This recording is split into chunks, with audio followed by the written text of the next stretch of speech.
नमस्कार स्टूडेंट, मैं आपका अपना एक गुरु आपके अपने YouTube चैनल विश्वजीत शर्मा गुरु जी पर हार्दिक स्वागत और अभिनंदन करता हूं।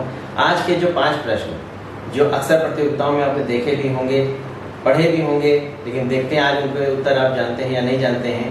पहला प्रश्न है, करण स्विस तथा करण फ्राइस किस प्रकार की गाय है?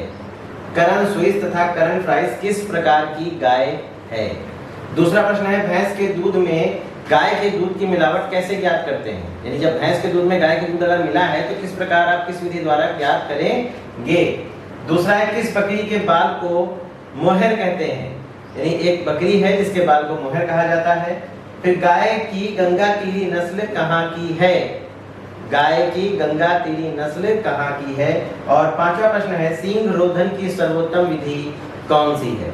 जी, सींग रोधन की सर्वोत्तम विधि कौन सी है? इन पांचों प्रश्न के जवाब हम वीडियो के अंतिम हिस्से में पाएंगे। तब तक के लिए आप देखते हैं कि इनके जवाब ढूंढ पाते हैं या नहीं।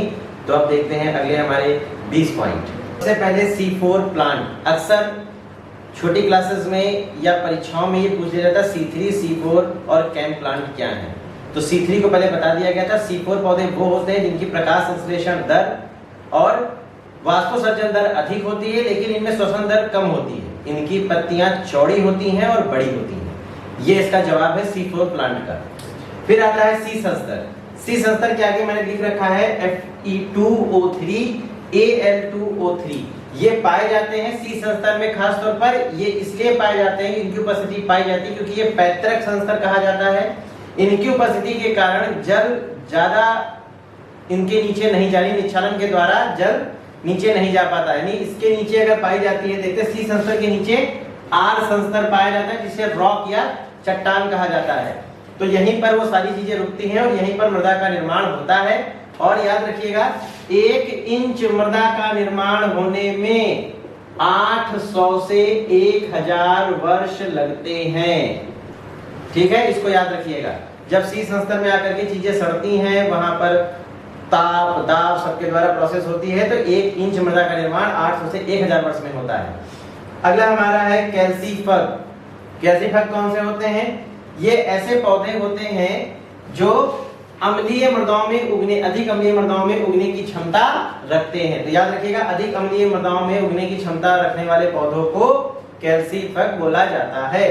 फिर हमारा है कैल्सीफाइट्स। कैल्सीफाइट्स कौन से होते हैं? ये वो पौधे होते हैं जिनमें कैल्शियम की मात्रा अधिक देनी होती है। यहाँ पर अम्लीय मृदाओं में, अधिक अम्लीय मृदाओं में जीने की क्षमता रखने वाले पौधे हैं, लेकिन यहाँ पर अधिक कैल्शियम चाहने वाले पौधे होते हैं। इस चीज को याद रखिएगा। Capillary water. कैपिलरी वाटर को केशिका जल कहा गया है और यही उपलब्ध जल होता है पौधों के लिए।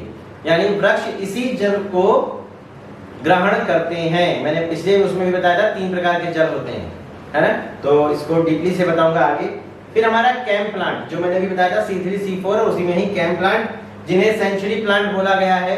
ये खास तौर पे रेगिस्तानी पौधे होते हैं जिनके अंदर पत्तियों के रूपांतरण करने की क्षमता कांटों के रूप में होती है।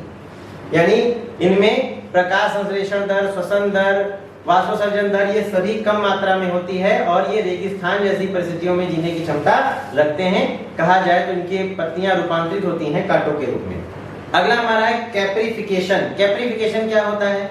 या अंजीर में, अंजीर के जो पौधे, जो फल होते हैं, उनमें परागण की एक विधि है। याद रखिएगा, अंजीर के पौधों में परागण की विधि को कैप्रिफिकेशन कहते हैं। बहुत इंपॉर्टेंट पॉइंट है, क्वेश्चन है ये। अगला हमारा आता है कार्डिनल ग्रोथ टेम्परेचर। यानी हमारा अधिकतम, न्यूनतम और जो मध्यम तापमान होता है, उसके अतिरिक्त कुछ ऐसे तापमान होते हैं जो भी पौधे के लिए आवश्यक होते हैं। उस अवस्थाओं को या उन ताप को कहा गया है कार्डिनल ग्रोथ टेम्परेचर। बहुत ही जरूरी पॉइंट है, कंपटीशन में इसमें बहुत पूछा जा रहा है। अगला हमारा आता है कार्निवरस प्लांट्स। इनको याद रखिएगा, इनका दूसरा नाम है इंसेक्टिवोरस। इसका मतलब होता है ये घटपर्णी पौधे होते हैं। घटपर्णी मतलब कीट भक्षी पौधे।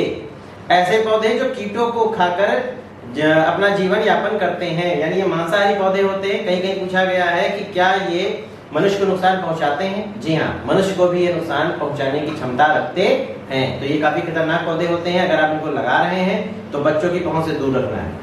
अगला हमारा जो है वो कैरोप्सिस है। कैरियोप्सिस क्या होता है? ये घास फूल के जितने भी पौधे होते हैं उनके फल को कैरियोप्सिस कहा गया है। याद रखिएगा, घास फूल के जो धान कुल के जो पौधे हैं घास कुल में जो आते हैं उनके फल को कैरियोप्सिस कहा जाता है। अगला हमारा जो पॉइंट है वो है CEC। CEC का मतलब होता है केटायन एक्सचेंज कैपेसिटी, अर्थात धनायन विनिमय क्षमता। इसमें होता क्या है, पृथ्वी का जो सरफेस है हमारा ऊपरी, उसके ऊपर ऋणायन पाए जाते हैं और नीचे धनायन होते हैं। आज की मिट्टी के परिवेश में ये बहुत ही इंपॉर्टेंट पॉइंट है, कई बार मैंने इस पर बताया भी है। जब हम रासायनिक खादों का प्रयोग करते हैं तो क्या होता है, ये जो ऋणायन है ये धनायन हो जाते हैं और जो नीचे ऑलरेडी उपस्थित हैं वो तत्व और नीचे चले जाते हैं। क्यों? क्योंकि चुंबक के जो दो ध्रुव एक तरफ होते हैं तो भागते हैं, हमेशा निगेटिव की तरफ पॉजिटिव अट्रैक्ट होता है और पॉजिटिव एक दूसरे के विपरीत चले जाते हैं। तो ये चीज याद रखना है। केटायन एक्सचेंज कैपेसिटी मृदा में एक तरीके से अगर कहा जाए तो उत्पादकता या उर्वरता के लिए भी उत्तरदायी होती है। अगला हमारा है सीरियल। सीरियल का मतलब धान नहीं होता है, धान नहीं होता है, कई लोग इसमें कंफ्यूज हो जाते हैं। धान्य वर्ग की फसलों को सीरियल कहा गया है और इटली में देवी के नाम पर इसको सीरियल कहा गया है। इटली की देवी के नाम पर सीरियल नाम दिया गया था, ये याद रखिएगा। इसका मतलब होता है जो अनाज वर्ग हैं उन सभी फसलों को सीरियल क्रॉप्स कहा गया है, अनाज वर्ग। अगला हमारा है सर्टिफाइड सीड। ये कौन से सीड होते हैं? ये वो बीज होते हैं जो ब्रीडर द्वारा या एक निर्माता संस्था द्वारा तैयार किया जाता है और इसको संरक्षित किया जाता है भविष्य के लिए बीज प्राप्त करने के लिए।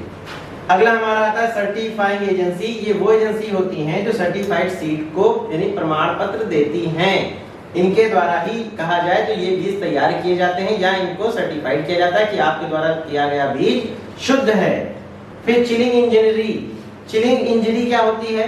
ये शीत नुकसान होता है, ठंडी चीजों के द्वारा फसलों को होने वाले नुकसान को चिलिंग इंजरी कहा जाता है। जैसे मैंने आपको पिछले पॉइंट में बताया भी था, जो तना मर जाता है या गोभी पे नुकसान होता है या मिर्च पे नुकसान होता है, जो कम टेम्परेचर के द्वारा, जैसे केले में भी नुकसान होता है, तो उस सभी को नुकसान को तापमान के द्वारा, जो न्यूनतम तापमान के द्वारा होता है, उसको चिलिंग इंजरी कहा गया है। फिर हमारा काइमेरा। काइमेरा क्या हो रहा है? एक कोशिकाओं में जो गुणसूत्र होते हैं उन गुणसूत्रों के युग्मन की जो अलग अलग अवस्थाएं होती हैं उसको काइमेरा कहा गया है, याद रखिएगा, गुणसूत्र कोशिकाओं में संबंधित। फिर अगला हमारा है क्लोरोफिल। क्लोरोफिल क्या होता है?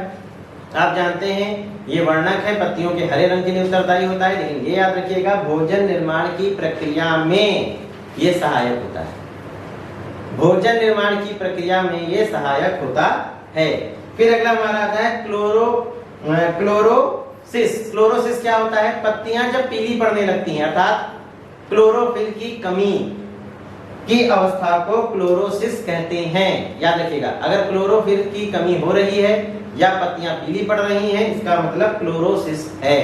तो क्वेश्चन कंपटीशन में या तो ऐसे ही कर सकता है, क्लोरोफिल की कमी की अवस्था को क्या कहते हैं या पत्तियों में पीले पड़ने की अवस्था को क्या कहते हैं, दोनों का ही जवाब क्लोरोसिस है। फिर हमारा क्रोमोसोम। आप जानते हैं क्रोमोसोम क्या होते हैं, लेकिन ये धागे जैसी संरचना होती है, गुणसूत्र कहा जाता है। ये उत्परिवर्तन कहा जाए तो उसके कारक भी होते हैं, नए जीवन की रूपरेखा को तैयार करते हैं या पीढ़ी दर पीढ़ी चीजों को लाने ले जाने में भी मदद करते हैं, अर्थात डीएनए से ये अधिक संबंधित होते हैं, याद रखिएगा। फिर अगला जो हमारा है वो सिनेमेटोग्राफी होता है। ये सिनेमेटोग्राफी क्या है? एक प्रकार की फिल्म होती है जो गति चलित क्रियाएं होती है। आपने देखा कुछ किताबें होती है जिसके ऊपर चित्र बनी होती है, लेकिन उस किताब को जब हम स्लाइड करें तो ऐसा लगता है कि किताब के अंदर कोई चल रहा है या किताब के अंदर फुटबॉल खेल रहा है, किताब के अंदर कई क्रियाएं हो रही होती, क्योंकि वो चीज इस तरीके से तैयार किए जाते हैं कि उसको चलाने से वो चलने जैसी क्रिया वहां पर दिखाई देने लगती है। तो इस प्रकार की फिल्म होती है जिसको सिनेमेटोग्राफी कहा जाता है। तो आइए अब हम अपने पांचों प्रश्न के जवाब जान लेते हैं। पहले प्रश्न का जवाब है संकर गाय। वो दोनों ही गाय संकर गाय कहलाती हैं। जो हमारा दूध परीक्षण का जो बोला जाता है कि भैंस के दूध में गाय का दूध है, कैसे जानेंगे, उसको हंसा परीक्षण के द्वारा पता किया जाता है। फिर जो तीसरा क्वेश्चन है कौन सी बकरी है, तो वो है अंगोरा बकरी। फिर चौथा था गाय की गंगा तेली नस्ल कहाँ की है, तो ये हमारे उत्तर प्रदेश के अगर प्रश्न करता है किस प्रदेश की, तो उत्तर प्रदेश की है। और अगर जिला पूछता है तो गाजीपुर, बलिया, वाराणसी, ये 3 जिले हैं जहां की ये नस्ल है। फिर हमारा 5वां प्रश्न है सींग रोधन की सर्वोत्तम विधि। तो सींग रोधन की जो सर्वोत्तम विधि है वो कास्टिक पोटास की छड़ है। इसके द्वारा पशु को किसी प्रकार की कोई समस्या नहीं होती और इस छड़ द्वारा पशु में जो सींग रोधन की क्रिया बहुत ही बेहतर तरीके से की जाती है। तो उम्मीद करते हैं आपको आपके प्रश्नों के जवाब मिल गए हैं। अंत तक वीडियो को देखने के लिए, लाइक सब्सक्राइब करने के लिए, अपने अपनों तक इस वीडियो को पहुंचाने के लिए बहुत बहुत धन्यवाद।